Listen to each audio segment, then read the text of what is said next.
उत्तराखंड ऐतिहासिक अध्ययन आपके सामने है, जो उत्तराखंड वीडियो पुलिस आदि यूके SSSC की सभी परीक्षाओं के लिए उपयोगी होगा। गुरुकुल ज्ञान गंगा आपके लिए ले आ रहा है बेहद महत्वपूर्ण प्रश्नों का संकलन। यह प्रश्न ऑब्जेक्टिव रूप में आपके सामने होंगे। आप सभी प्रश्नों का उत्तर देने का प्रयास करें और उत्तर के साथ हम उत्तर का विश्लेषण करके आपको बताएंगे। तो लीजिए वीडियो शुरू करते हैं। आज का पहला प्रश्न, उत्तराखंड में पुरातत्व के जनक किन्हें कहा गया है? इसका उत्तर देने का आप प्रयास करें। इसका जो सही उत्तर होगा वह है हेनवुड। तो उत्तराखंड पुरातत्व के जो जनक हैं वह हेनवुड हैं। इसका विश्लेषण देखते हैं। उत्तराखंड पुरातत्व के जनक हेनवुड को माना जाता है। हेनवुड ने 1856 में देवीधुरा चंपावत से महापाषाणकालीन पुरावशेषों की खोज की थी। उत्तराखंड पुरातत्व की दिशा में आगे बढ़ाने का जो श्रेय है यशवंत सिंह कठौच, यशोधर मठपाल, कांति प्रसाद, मदन भट्ट एवं शिव प्रसाद डबराल, जो कि उत्तराखंड के इतिहासकार हैं, इन आदि विद्वानों को जाता है। अगला प्रश्न है, पुरातात्विक स्थल मेहरू उड्यार किस क्षेत्र से संबंधित है? इस प्रश्न का सही जवाब ढूंढें। इस प्रश्न का सही जवाब होगा रामगंगा घाटी। यह मेहरू उड्यार रामगंगा घाटी में स्थित है, जो कि अल्मोड़ा में स्थित है। आइए इसका विश्लेषण देखते हैं। मेहरू उड्यार का संबंध रामगंगा घाटी से है, जो अल्मोड़ा की रामगंगा घाटी में स्थित है। यह महापाषाणकालीन अवशेषों की खोज यशोधर मठपाल ने नौलाग्राम नामक स्थान पर 73 कप मार्क्स यानी ओखली खोजकर की थी। तो मेहरू उड्यार जो संबंधित है यह रामगंगा स्थित घाटी में है, जिसकी खोज यशोधर मठपाल के द्वारा की गई और यह स्थान है नौलाग्राम और यहाँ पर 73 कप मार्क्स खोजे गए थे। आइए अगला प्रश्न देखते हैं। चमोली जनपद के मलारी गांव में सवाधानों की खोज किसने की थी? बहुत बेस्ट क्वेश्चन है। चमोली जनपद के मलारी गांव में सवाधानों की खोज किसने की थी? इसका सही जवाब है शिव प्रसाद डबराल। इसका विश्लेषण देखते हैं। 1956 में सवाधानों की खोज शिव प्रसाद डबराल के द्वारा मलारी गांव में की गई थी। हड़प्पा कालीन मिट्टी के बर्तन, कंकाल, जानवर अंश मिले थे, जो लगभग 2000 ईस्वी पूर्व से 6 ईस्वी पूर्व के हैं। इन बर्तनों का स्वरूप पाकिस्तान में स्थित स्वात घाटी के समान है। बहुत महत्वपूर्ण प्रश्न है। स्वात घाटी जो कि हड़प्पा कालीन सभ्यता का एक प्रमुख स्थल है और वर्तमान में पाकिस्तान में है। तो मलारी गांव के जो अवशेष मिले हैं वह स्वात घाटी के समान मिले हैं। अगला प्रश्न देखते हैं। राज्य वृक्ष बुरांस में फूल लगने का समय है? इस प्रश्न का सही उत्तर होगा फरवरी से अप्रैल। इसका विश्लेषण, राज्य वृक्ष बुरांस का वैज्ञानिक नाम रोडोडेंड्रोन अर्बोरियम है। इसकी भारत में कुल 87 प्रजातियां पाई जाती हैं।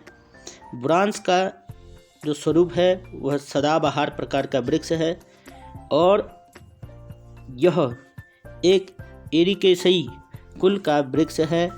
बुरांस लगभग 1500 से 4000 मीटर की ऊंचाई पर पाए जाने वाला एक वृक्ष है, जिसके खिलने का जो सही समय है फरवरी से अप्रैल माना जाता है।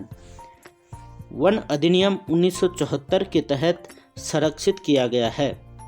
बुरांस के पुष्प में मिथेनॉल नामक तत्व पाया जाता है, जो कि बेहद महत्वपूर्ण है। तो बुरांस से संबंधित ये तथ्य आप याद रखें। वैज्ञानिक नाम रोडोडेंड्रॉन अर्बोरियम, एरिकेसई इसके कुल का नाम है और सदाबहार प्रकार का वृक्ष है और वन अधिनियम 1974 के तहत इसे संरक्षित किया गया है। टोटल भारत में 87 प्रजातियां पाए जाते हैं। मिथेनॉल जो है इसके पुष्प में पाया जाने वाला विशेष तत्व है। अगला प्रश्न देखते हैं। महास्म संस्कृति का संबंध किससे है? इसका जो सही उत्तर होगा वह होगा द्वारा हाट। द्वारा हाट, जिसको कि मंदिरों की नगरी भी कहा जाता है, और यह स्थान वर्तमान में अल्मोड़ा में स्थित है। इसका विश्लेषण देखते हैं। महात्म संस्कृति से संबंधित आकृतियाँ द्वारा हाट के चंद्रेश्वर मंदिर में प्राप्त हुई थी। यहाँ से लगभग 200 कपमार्क्स अर्थात ओखलियाँ खोजी गई थी, जिसके खोज करता है 1877 में रॉबर्ट कार्नक द्वारा की गई थी। कप मार्क्स का संबंध महात्म संस्कृति से है, जिसका सर्वप्रथम बार उल्लेख कार्नक द्वारा ही किया गया था। तो बहुत महत्वपूर्ण क्वेश्चन है। जो महात्म संस्कृति है यह द्वारा हाट यानी अल्मोड़ा में स्थित है। अगला प्रश्न देखते हैं। छठा प्रश्न है, दनखल गांव में 1998 में उत्खनन की शुरुआत किसने की? इस प्रश्न का सही उत्तर होगा ऑप्शन नंबर डी, बी तथा सी दोनों। MP जोशी और DS नेगी, इन दोनों के द्वारा दनखल गांव में उत्खनन की शुरुआत की गई थी। विश्लेषण देखते हैं।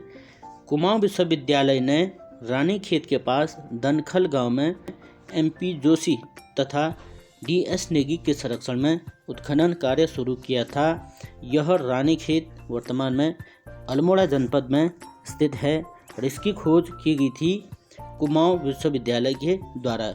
इसी पर एक प्रश्न और बनता है, मलारी गांव में 2002 में शोधकर्ता कौन थे? इसका उत्तर आप कमेंट सेक्शन में दे सकते हैं। बेहद महत्वपूर्ण प्रश्न है। आइए हम अगला प्रश्न देखते हैं। प्रश्न नंबर 7, शिव प्रसाद डबराल के अनुसार हिमालय क्षेत्र की प्राचीनतम जाति कौन सी है? इसका सही उत्तर होगा कोल, जिसे मुंड जाति भी कहा जाता है। आइए इसका विश्लेषण देखते हैं। शिव प्रसाद डबराल के अनुसार कोल या मुंड को उत्तराखंड हिमालय की प्राचीनतम जाति माना गया है। ये कुरूप एवं भद्दे स्वरूप के होते हैं। कोल प्रजाति नाग पूजा के साथ साथ लिंग पूजा भी करते थे। कुमार और कुमारी प्रथा कोल प्रजाति में बेहद प्रचलित थी। कोल प्रजाति का व्यवसाय कृषि है और इनकी पहचान प्रकृति पुजारी के रूप में की गई है। तो ये लोग प्रकृति पुजारी भी थे। अगला प्रश्न देखते हैं। वाणभट्ट रचित कादंबरी, कालिदास के रघुवंशम तथा जॉर्ज ग्रियर्सन ने किस जाति का वर्णन किया?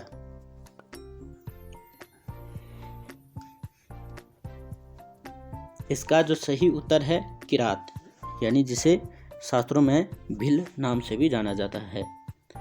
इसका विश्लेषण है। किरातों को किन्नर या कीर भी कहा जाता है।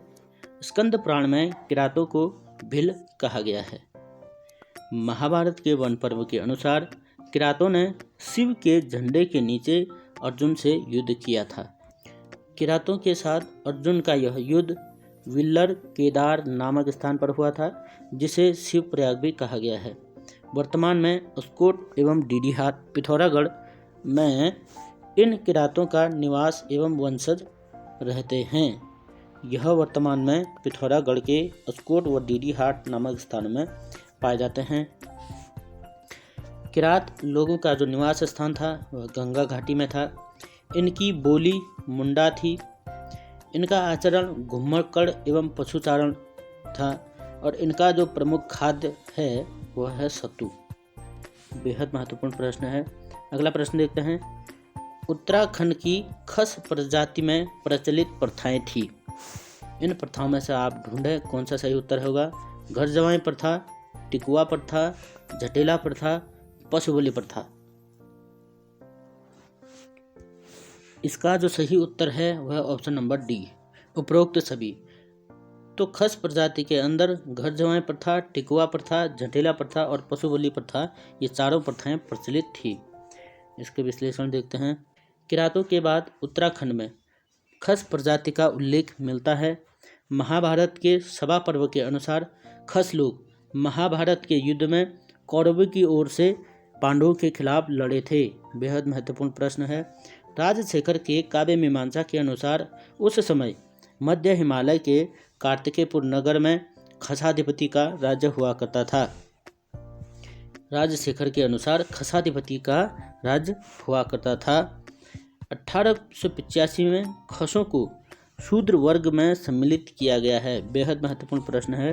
वर्तमान में शूद्र वर्ग में किसे शामिल किया गया, तो वह है खस प्रजाति। अगला प्रश्न देखते हैं। शौका या भूटांतिक प्रजाति का मुख्य व्यवसाय क्या था?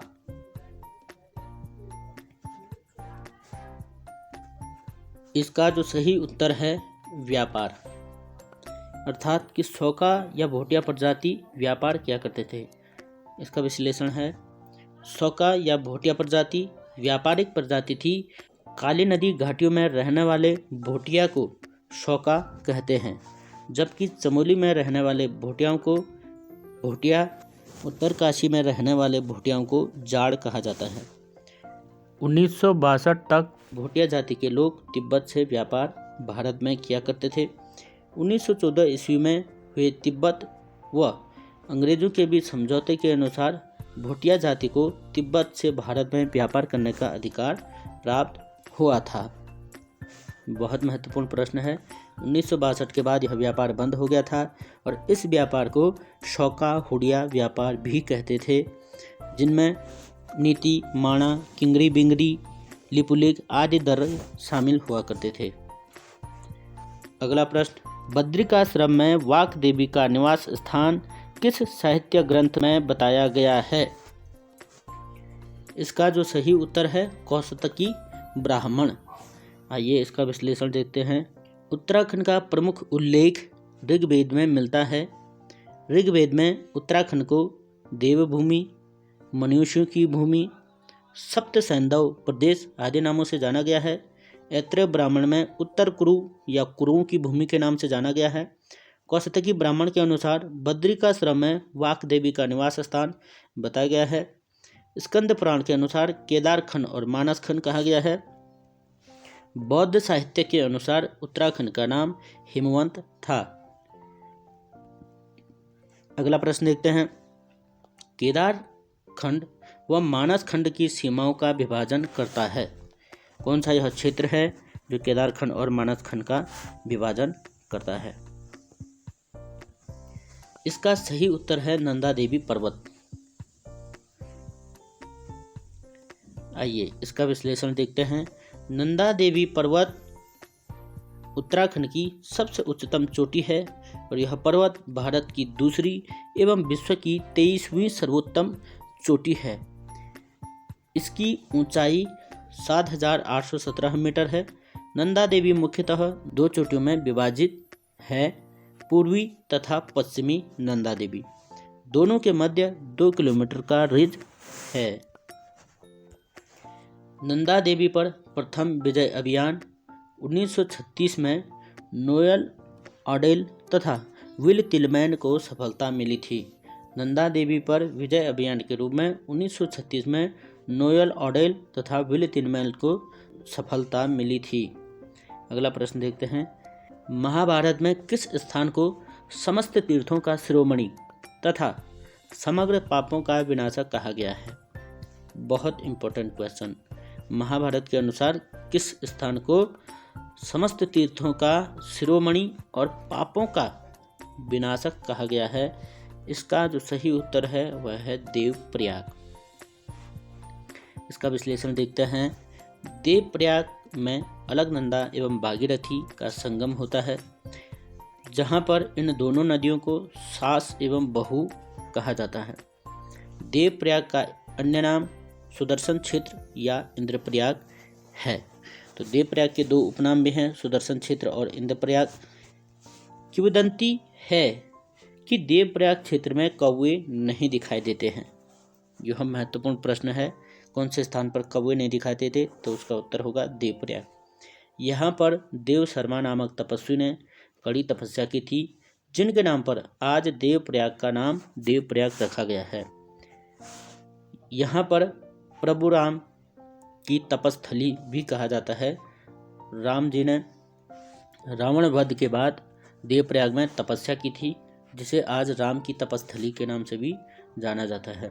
अगला प्रश्न है, समुद्रगुप्त द्वारा प्रयाग प्रशस्ति लेख में उत्तराखंड का क्या नाम रखा गया है? समुद्रगुप्त के प्रयाग प्रशस्ति लेख में उत्तराखंड का नाम क्या है? इसका सही उत्तर होगा कर्तरीपुर। तो समुद्रगुप्त ने उत्तराखंड का भी नाम प्रयाग प्रशस्ति लेख में रखा है। यह समुद्रगुप्त गुप्त वंश का सबसे महान सम्राट था, जिसे भारत का नेपोलियन भी कहा जाता है। अगला प्रश्न है, गढ़वाल हेतु गौरी गुरु क्षेत्र नाम किस ग्रंथ में उल्लिखित है? गढ़वाल के लिए गौरी गुरु क्षेत्र किस ग्रंथ में नाम दिया गया है? इसका सही उत्तर है रघुवंशम। कालिदास के द्वारा रचित रघुवंशम में गढ़वाल को गौरी गुरु क्षेत्र के नाम से जाना गया है। अगला प्रश्न है, तुलसीदास ने विनय पत्रिका में किस नदी का वर्णन किया है? तो तुलसीदास ने विनय पत्रिका में मंदाकिनी नदी का नाम वर्णन किया है। अगला प्रश्न देखते हैं, 17वां प्रश्न, करुणाश्रम के बारे में कौन सा तथ्य सही नहीं है? पहला है, राजा दुष्यंत व शकुंतला के प्रेम प्रसंग के कारण प्रसिद्ध था। यह तथ्य एकदम सही है। दूसरा है, यहाँ चक्रवर्ती सम्राट राजा भरत का जन्म हुआ था। यह भी सही है, क्योंकि यह राजा दुष्यंत और शकुंतला का ही पुत्र था। तीसरा है, करुणाश्रम नयार नदी के तट पर है। तो यह तथ्य गलत है, क्योंकि करुणाश्रम मालिनी नदी के तट पर है। और अंतिम जो ऑप्शन है वो है, करुणाश्रम पौड़ी जिले में स्थित है। इसका वर्तमान नाम चौका घाट है। तो यह सही है। इस प्रश्न का जो सही उत्तर हुआ वो सी है। आइए अगला प्रश्न देखते हैं, उत्तराखंड में सूर्य मंदिर किस जाति के साक्ष्य हैं? इसका सही उत्तर होगा शक जाति, क्योंकि उत्तराखंड में जितने भी सूर्य मंदिर हैं उनकी स्थापना शक जाति के द्वारा की गई थी। शक जाति पश्चिमी एशियाई जाति थी, जो एक प्रकार के अश्वपालक थे। राहुल सांकृत्यायन घुमक्कड़ी ने कहा कि खस व शक को समान जाति के लोग थे। खस जाति से अपभ्रंश होकर शक जाति बनी, अर्थात कि जो खस लोग थे उन्हीं का नाम अपभ्रंश होकर के शक बना हुआ है। और ये दोनों उत्तराखंड में निवास करने वाली जातियां थी। अगला प्रश्न है, महाभारत के अनुसार किस तीर्थ स्थान को भृंगतुंग कहा गया है? बहुत महत्वपूर्ण, किस स्थान को महाभारत में भृंगतुंग कहा गया है? इसका सही उत्तर है केदारनाथ। तो केदारनाथ को महाभारत में भृंगतुंग नाम से जाना गया है। अगला प्रश्न है, और यह अंतिम प्रश्न इस सीरीज का, महाजनपद काल में स्थित मध्य हिमालय जनपदों में से कौन सा युग्म सम्मिलित नहीं है? इसका सही जवाब होगा युगंधर भागीरथी, क्योंकि कलकूट, जिसको कि कालसी के नाम से जानते हैं, यह यमुना नदी के तट पर है। कुलुन, जिसको कि सतलज और टोंस नदी के बीच में माना गया है, यह भी सत्य है। रंकू, अलकनंदा और पिंडर नदी के क्षेत्र को रंकू क्षेत्र कहा गया। और जो युगंधर है, यह भागीरथी नहीं बल्कि यमुना नदी के किनारे स्थित है। तो इस प्रश्न के अनुसार सी ऑप्शन सही होगा। इसका विश्लेषण देखते हैं।